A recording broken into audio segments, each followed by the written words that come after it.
kung pagkukwentuhan natin yung life-changing experience kahapon. Yes. Iba. Kaya lang, alam mo, nakaka-frustrate at nakakahinayang dahil hindi kami makapag-live because of the signal jammers. Talagang even yung mga naka-Starlink na talagang problematic sila sa signal. Pero sana talagang, although syempre may feed naman, diba? Yung ibang ahensya, iba yung pakiramdam pag nandoon ka. Yung kasama kong pare na si Father Vergara, talagang sabi niya, dito tayo sa harap, dito tayo sa harap habang nagmamarcha na yung Swiss Guards at iba pang ahensya ng pulisya dito. Talagang ramdam, it was very festive.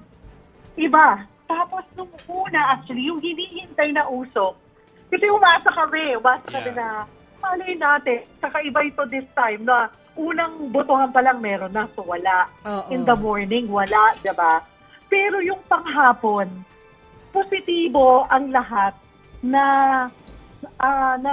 magkakaputing usok na. Yun yung nararamdaman talaga ng crowd.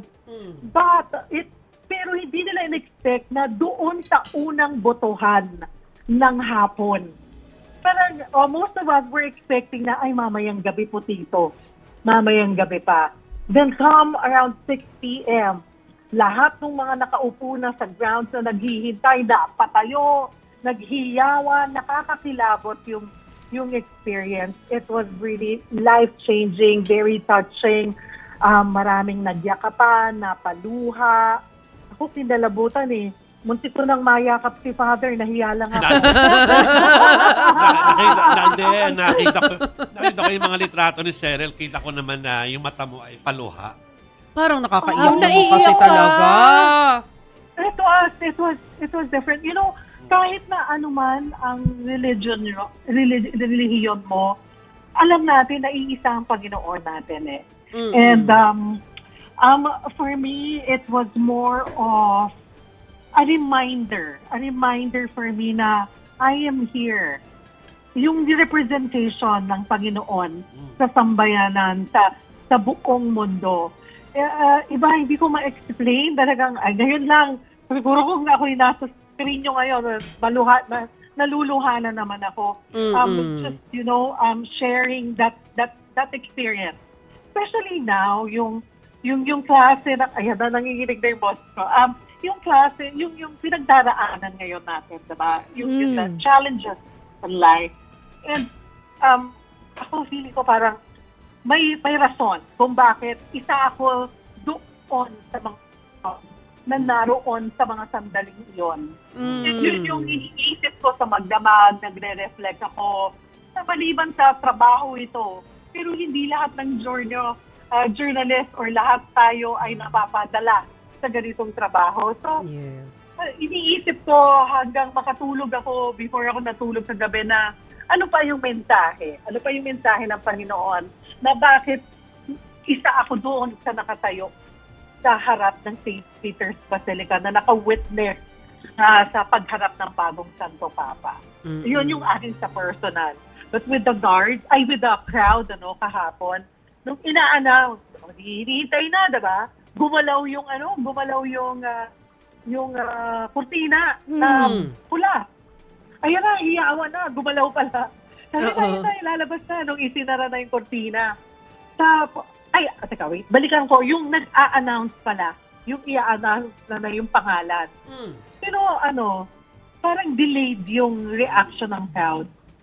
It took some time, a few seconds, para mag-think, ma-digest. Sino nga bang pangalan to? Baka hindi kasi intindihin. Si Prevost, hindi kasi sa napapag-usapan, diba? Hindi sa napapag-usapan ng madalas. We weren't familiar with his name. Yes. Cheryl, pinanood nga namin ngayon lang yung video nung oath ng secrecy na nasa likod lang ni Cardinal Tagle si Pope Leo Kung baga magkasunod sila. Nung ina-annotate namin yung the night before, hindi mo namin sinabi yun kasi hindi namin wala tayong idea. Correct. Oo. Hi. Kamusta, Cheryl? Hindi, papadescribe ko lang sa iyo yung crowd, dahil siyempre, ikaw with it, side by side with a lot of people na cheer. Based sa mga feed na nakita namin, ay nagsisigawan, nagpumapalakpak, yung iba nga, umiiyak pa. Oo. It was really, it was really different. Alam mo, karamihan, meron tayong nakausap na kababayan. Sabi talagang bumiyahe para maging bahagi nitong conclave. Wala sa kanila ang gastos. Meron din yung isang pamilya ng Americans, bit-bit niya yung dalawa niyang anak. Gusto lang daw niyang ma-experience ng mga anak niya.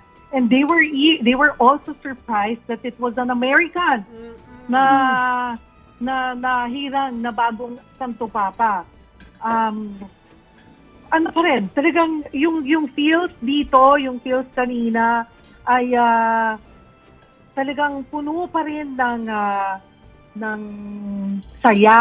Makita mo yung mga tao nakangiti kahit hindi magkakakilala, nagbabatian, nagdarasal, nagditiwang sila sa bagong kabanata nitong sa history ng simbahang Katolika. Grabe, nakakainggit na-witness ni Cheryl yun. Actually, you're so blessed. Talagang literal. i-invitin ko kayo. Alam mo kahapon, kaninang madaling araw, di ba GMT? So it was 11:30 ng gabi dito. Talagang tumakbo kami. Alam to ni Joey, yung mga, di ba dito, pag may malalaking balita, they would release limited edition of their newspaper. Yes. So, sinend ko yung video na yun. Talagang nakipag-git-gitang kami para makakuha ng isang kopya, tigi-tigi isang kopya. Limited edition kasi yan. Limited edition. Oo. Galing. Nice. It's a very good experience. Grabe. It was different. Sana magkaroon din kayo ng pagkakataon someday. Mukhang magkakaroon kayo ng interesting conversations dun sa mga pari sa PCF. So, ingat on your way there, Cheryl. Yes. Pero, alam mo, si Pope, we're hoping, Joey, message mo ko, kasi sa Monday ay inaasahan daw na makikipagkita sa media. Sa hall, that's nice. The 6th hall. Yes. Si Pope Leo. The Kasi, 16th, the 14th. So, may press con, na ba itong press natin? Believe it or not, nagpapa-press con kung sino yung bagong Papa. So, maabutan ni Cheryl yan. Galing. Ay, di antayin natin. Hindi na kami uuwi. Oo nga. Hindi nyo pa kami pauwiin. Mag-cover ka pa sa Monday. Ingat. And kami na bahala sa eleksyon dito. Thank you very much, Cheryl Cosim and team. Salamat.